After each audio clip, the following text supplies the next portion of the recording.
Bonjour chers amis et bienvenue dans ce 6e épisode du Necronomicon.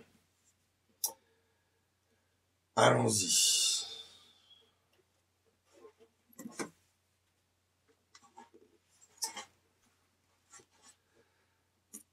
C'était aux environs de Noël que Derby s'effondra un soir qu'il était chez moi.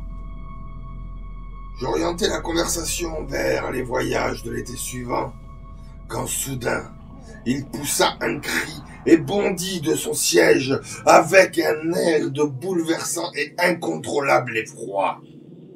Une terreur cosmique et une répugnance telle que seuls les gouffres infernaux du cauchemar peuvent en inspirer à un esprit sensé. Mon cerveau!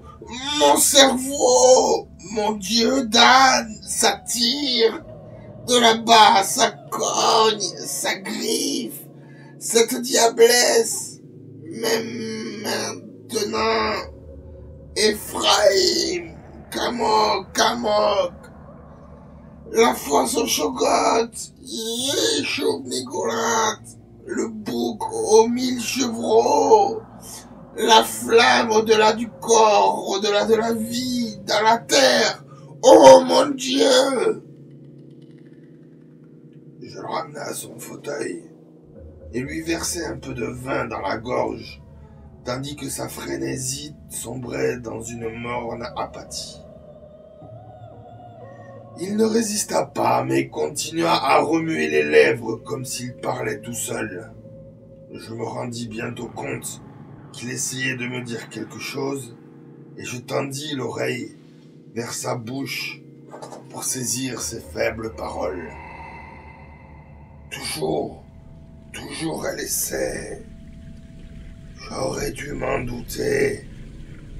Rien ne peut arrêter cette force, ni la distance, ni la magie, ni la mort. Ça vient surtout la nuit. Je ne peux pas partir. C'est horrible. Oh mon Dieu, Dan, si tu savais seulement, comme moi, à quel point c'est horrible. Quand il s'affaissa, hébété, je l'installai sur des oreillers et je le laissai s'abandonner à un sommeil normal. Je n'appelais pas de médecin car je savais qu'on dirait de sa santé mentale et je voulais si possible donner encore une chance à la nature. Il s'éveilla à minuit et je le menai coucher au premier étage, mais le matin il était parti.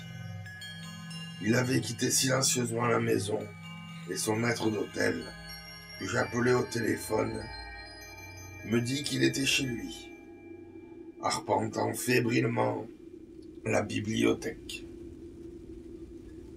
Dès lors, la personnalité d'Edward se désintégra rapidement. Il ne venait plus chez moi, mais j'allais le voir chaque jour. Il était toujours assis dans sa bibliothèque, les yeux dans le vide, avec une attitude bizarre d'écoute. Il parlait quelquefois raisonnablement, mais toujours de choses banales. Toute allusion à son état, à des projets d'avenir ou à Asenat, le jetait dans la frénésie. Son maître d'hôtel disait qu'il avait la nuit des crises effrayantes et qu'alors il pourrait se blesser. J'eus un long entretien avec son médecin, son banquier, son notaire. Et finalement, je le fis examiner par le docteur et 2 spécialistes de ses collègues. Il fut pris, dès la première question, de spasmes violents et navrants. Si bien que le soir même, une voiture fermée emmena à la maison de santé d'Arkham, son pauvre corps convulsé. Je devins son tuteur et lui rendis visite 2 fois par semaine. Les larmes aux yeux, en entendant ses cris farouches, ses murmures terrifiés, et la répétition atroce, incessante des mêmes phrases. « Il fallait que je le fasse! Il fallait que je le fasse!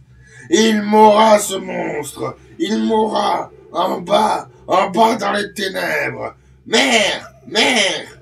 Dan, sauve-moi! Sauve-moi » Y avait-il un espoir de guérison? Nul ne pouvait le dire, mais je m'efforçais d'être optimiste. Edward devait avoir un foyer s'il s'en tirait. Je transférai donc son personnel dans la demeure des Derby. Il choisirait certainement lorsqu'il aurait retrouvé la raison. Quant au domaine de Crowninshield, avec ses aménagements compliqués et ses collections d'objets absolument inexplicables, je ne savais qu'en faire et le laisser momentanément en l'état, en priant la femme de chambre des Derby d'aller y faire le ménage des pièces principales 1 fois par semaine et le préposé au chauffage d'y faire le feu ce jour-là. Le cauchemar final survint avant la chandeleur, précédé, cruelle ironie, par un faux rayon d'espoir. Un matin de la fin de janvier, on me téléphona de la maison de santé qu'Edward avait été gravement altéré. Mais la santé mentale elle-même était certaine. Il devrait naturellement rester quelque temps en observation, mais on ne pouvait guère douter du résultat. Si tout allait bien, il serait sûrement libre au bout de la semaine. Je partis en toute hâte, débordant de joie. Mais je restais confondu quand une infirmière m'introduisit dans la chambre d'Edward. Le malade se leva pour m'accueillir, me tendit la main avec un sourire poli. Mais je m'aperçus immédiatement qu'il était possédé de cette personnalité curieusement dynamique qui semblait si étrangère à sa vraie nature. La personnalité efficace dont j'avais ressenti confusément l'horreur et dont Edward affirmait qu'elle était l'âme envahissante de sa femme. C'était le même regard flamboyant, celui d'Asenat et du vieil Ephraim, les mêmes lèvres serrées, et quand il parlait, je percevais dans sa voix la même ironie méchante et pénétrante. La profonde ironie, si évocatrice du mal en puissance. C'était la personne qui conduisait ma voiture dans la nuit 5 mois plus tôt, celle que je n'avais pas revue depuis la brève apparition où le visiteur avait oublié la sonnerie collée d'autrefois et suscité en moi ses confuses terreurs. Et il m'inspirait à présent le même sentiment obscur d'étrangeté, impie et d'indicible leader cosmique. Il me parla de bonne grâce des dispositions prévues pour sa sortie. Et je ne pus qu'acquiescer, en dépit de certaines lacunes frappantes dans ses souvenirs récents. Je présentais je ne sais quoi de terrible, d'inexplicablement faux et anormal. Il y avait là des horreurs qui m'échappaient. Cette personne était censée... Mais était-ce bien l'Edward Derby que j'avais connu? Sinon, c'était qui? Ou quoi? Et où était Edward? Fallait-il libérer celui-là ou l'enfermer? Ou devrait-on l'éliminer de la surface du globe? Il y avait dans tout ce que disait cette créature une nuance d'atroce sarcasme. Le regard, tel celui d'Asenat, conférait une note de dérision particulière, déconcertante à certains mots concernant l'approche liberté obtenue grâce à une réclusion particulièrement étroite. Je dus me conduire comme un lourdeau, et je fus heureux de me retirer. Toute la journée et le lendemain, je me torturais l'esprit avec ce problème. Que s'était-il passé? Quelle sorte d'intelligence observée par ces yeux étrangers dans le visage d'Edward? Je n'avais rien en tête que cette énigme obscurément effrayante et renonçais à tout effort pour accomplir mon travail habituel. Le matin du second jour, l'hôpital téléphona pour dire que le malade rétabli était dans le même état. Et vers le soir, j'ai failli avoir une crise de nerfs, ce que j'en conviens, d'autres pourront considérer comme une explication de ma vision ultérieure.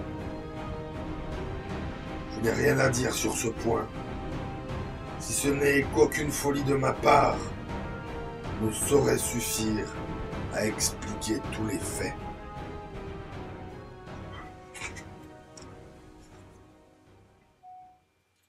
Ainsi termine ce 6e épisode du Monstre sur le Seuil.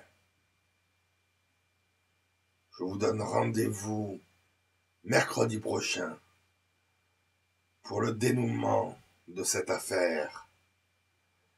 N'oubliez pas de vous abonner afin de ne rater aucun épisode et à très bientôt.